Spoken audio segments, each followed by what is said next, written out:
Bonjour et merci de votre fidélité à la web télévision Mazlek Info. Les titres du journal.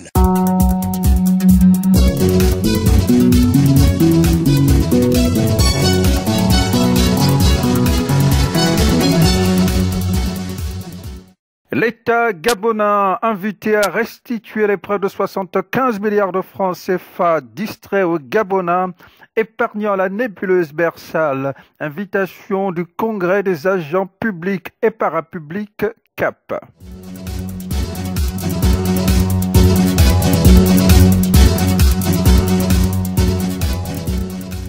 Colère et déception de la Convention nationale des enseignants du secteur éducation CONACYSED après la décision du gouvernement de ne rouvrir l'école qu'aux élèves de classe de terminale dans le cadre de l'après-Covid-19.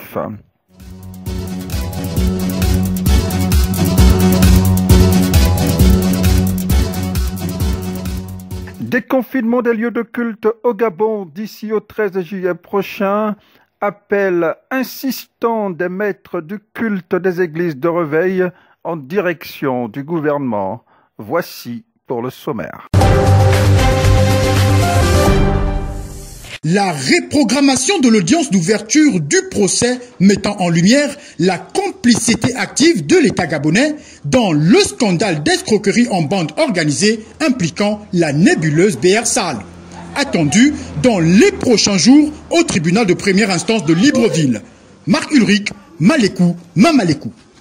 Complicité d'escroquerie en bande organisée entre autres chefs d'accusation contre l'État gabonais, co-accusé dans la plainte d'escroquerie portée contre Yves Mapakou et associés, tous en fuite à l'étranger, après s'être évaporés dans la nature avec près de 75 milliards de francs CFA, issus de l'épargne financière de plus de 18 000 clients de la nébuleuse Bersal dont ils étaient les gérants, essentiellement des Gabonais qui crient justice en saisissant le tribunal à compétence internationale de Genève, outre le tribunal de première instance de Libreville, dont l'audience d'ouverture du procès, initialement programmée pour le 19 mars dernier, a été reportée avec la fermeture des cours et tribunaux dans la fièvre de la riposte au coronavirus. Avec la réouverture de ces cours et tribunaux, la défense des victimes dit rester confiante dans une nouvelle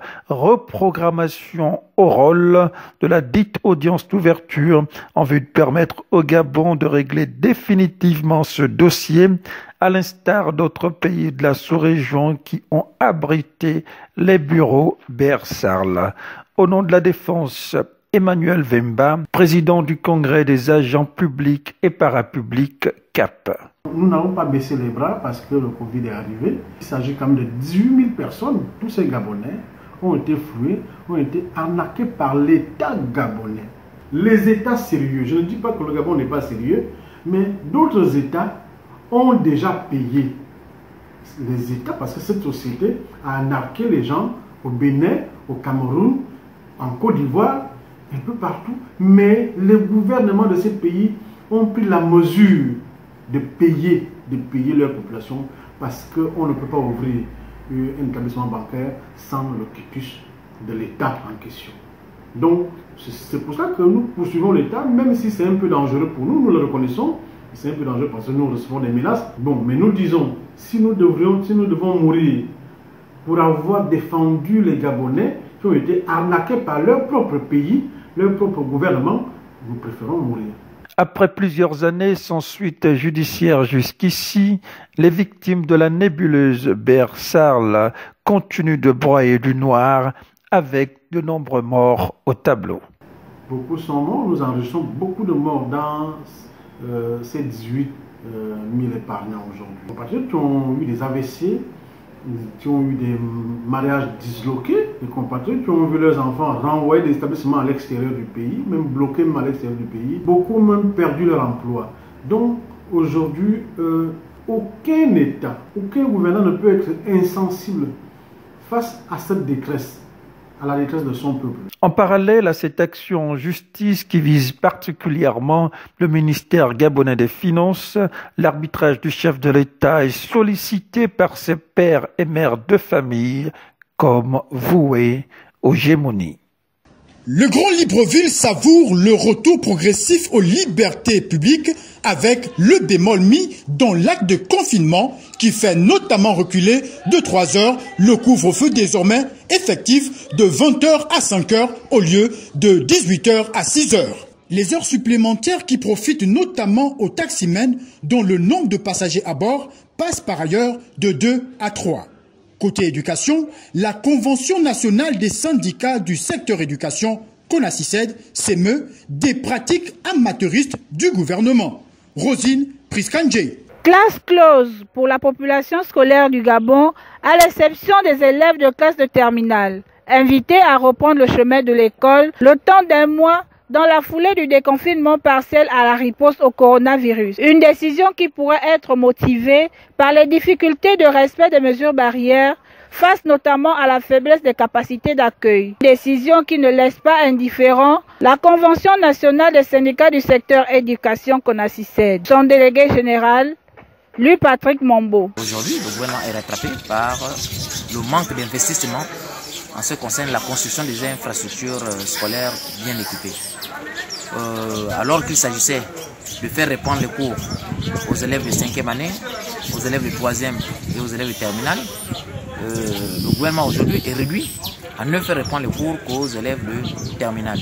Ça cache tout simplement le fait que le gouvernement n'ayant pas investi, donc pour faire respecter la distanciation sociale, ils sont obligés d'utiliser toutes les classes avec les élèves de terminale. Et là, ça aggrave encore donc, les inégalités sociales et ça conforte donc la CONACYSED dans sa position qu'elle a eue bien avant, parce que nous voyons les choses venir de la part donc, du gouvernement.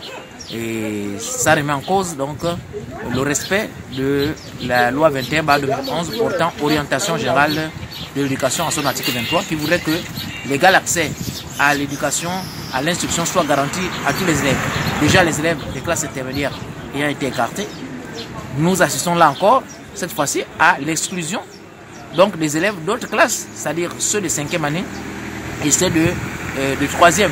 Les critères de passage en classe supérieure des élèves de classe intermédiaire violent le principe d'égalité de chance, selon la CONACYSED. La question a été posée au ministre, qui disait que si un élève a déjà échoué les 2 premiers trimestres, statistiquement, il ne peut plus se rattraper au 3e trimestre. Nous disons c'est faux. Parce qu'un élève qui peut avoir eu 9 au premier trimestre, 9 au 2e trimestre, peut avoir 11 ou 12 au 3e trimestre et obtenir sa moyenne de passage en classe supérieure. Tout comme au niveau de l'enseignement primaire. Donc à ce niveau-là, il faudrait que la décision qui soit prise, la moyenne de passage en classe supérieure, il ne faudrait pas que la moyenne puisse léser les élèves. Parce que nous sommes dans un cas de force majeure. Le gouvernement a décidé d'interrompre les cours, mais il faudrait également qu'il tienne compte donc, de la situation au cas par cas de chaque élève pour accorder la chance à tout le monde. Non pas que ces élèves-là soient moins méritants, mais nous sommes dans une situation exceptionnelle. Donc, à situation exceptionnelle, mesure exceptionnelle. Si on ne respecte pas l'égalité des chances à ce niveau, ça va léser beaucoup d'élèves et beaucoup de parents d'élèves. La pratique de l'exercice de la profession enseignante devenant de fait à risque en ces temps de contamination exponentielle à la COVID-19 au Gabon, la Convention nationale des syndicats du secteur éducation CONACYSED exige l'octroi d'une prime Covid aux enseignants. Ce élan de déconfinement partiel fait grincer les dents chez de nombreux opérateurs économiques, tenanciers de bars, gérants de boîtes de nuit et de motels, au grand désarroi de certains clients. Ça ne s'explique pas. Il y a des propriétaires de motels, des propriétaires d'hôtels. Celui qui a l'hôtel, c'est les hôtels, c'est la classe, c'est 2 étoiles, 3 étoiles, 4, 5 étoiles.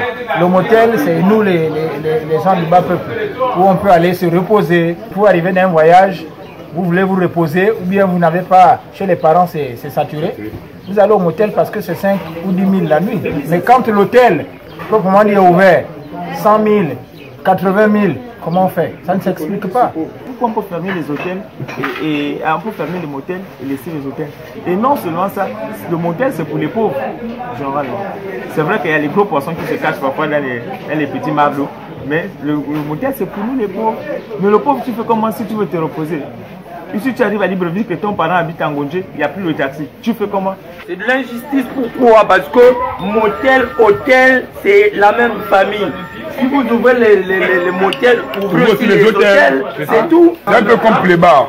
Ils disent que bon, les bars qui sont à proximité de la route n'ont pas le droit d'être ouverts. Et les bars qui sont derrière, qui sont cachés, peuvent ouvrir. C'est pas normal. Non aux mesures d'injustice, crie à gorge déployée les maîtres du culte, notamment les responsables des églises de réveil au Gabon, dont la décision de fermeture reste en vigueur. Outrés par ceux qui s'apparentent à une offense, ces derniers multiplient les réunions ces derniers jours en vue de faire pression sur l'État pour hâter leur ouverture, même en mode respect des mesures barrières. Reportage. C'est dans un tir groupé que les maîtres du culte des églises de réveil ont donné de la voix pour inviter le gouvernement à déconfiner les lieux de culte d'ici au 12 juillet, dans la fièvre de déconfinement partiel qui touche de nombreux autres pans de la vie socio-économique. Au nom du corps de Christ, le pasteur Gilles Benjamin Goua. Nous constatons pour déplorer qu'après la sortie du gouvernement au sujet de l'allègement du confinement, que les communautés religieuses ont été logées dans la même enceinte que les bars et les boîtes de nuit.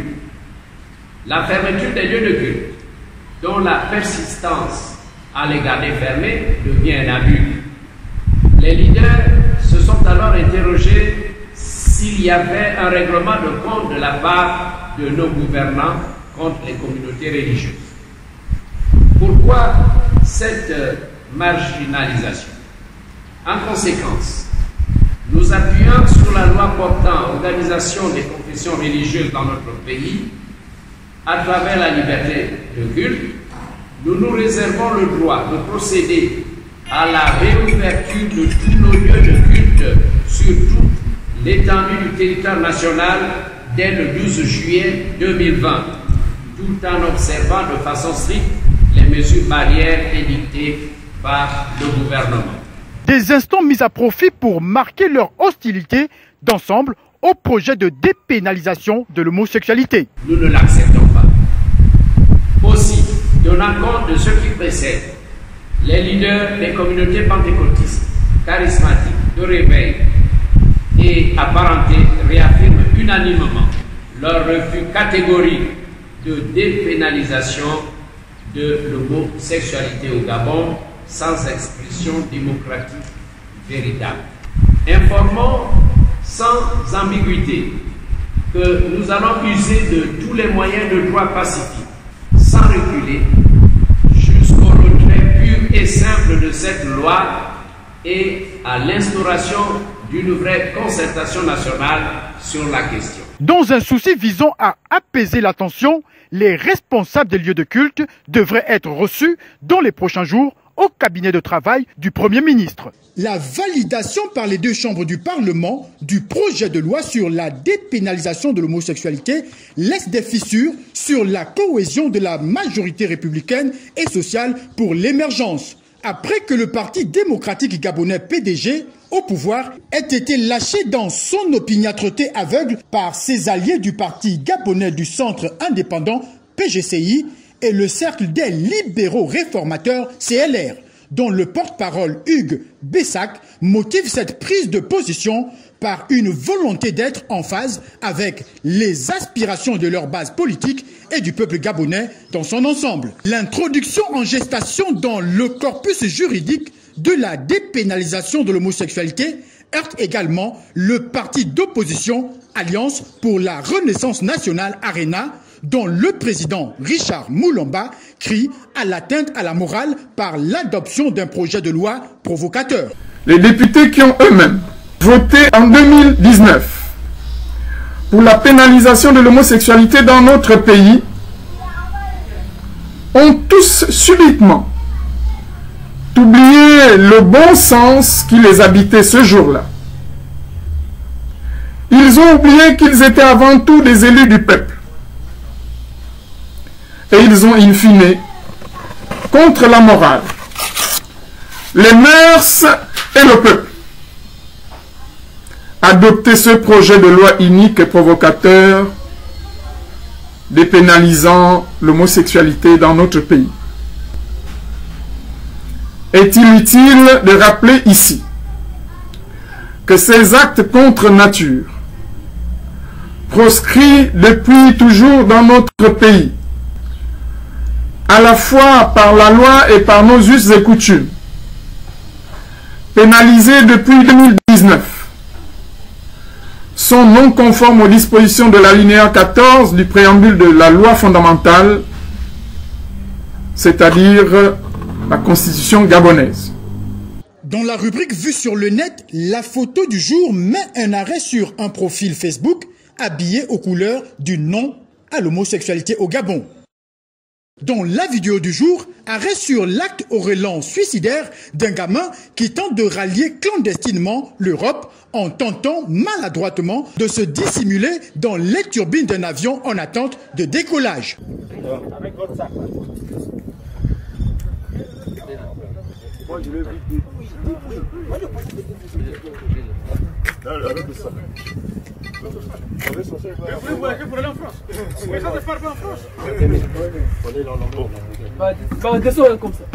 Non, viens par là. Viens par là.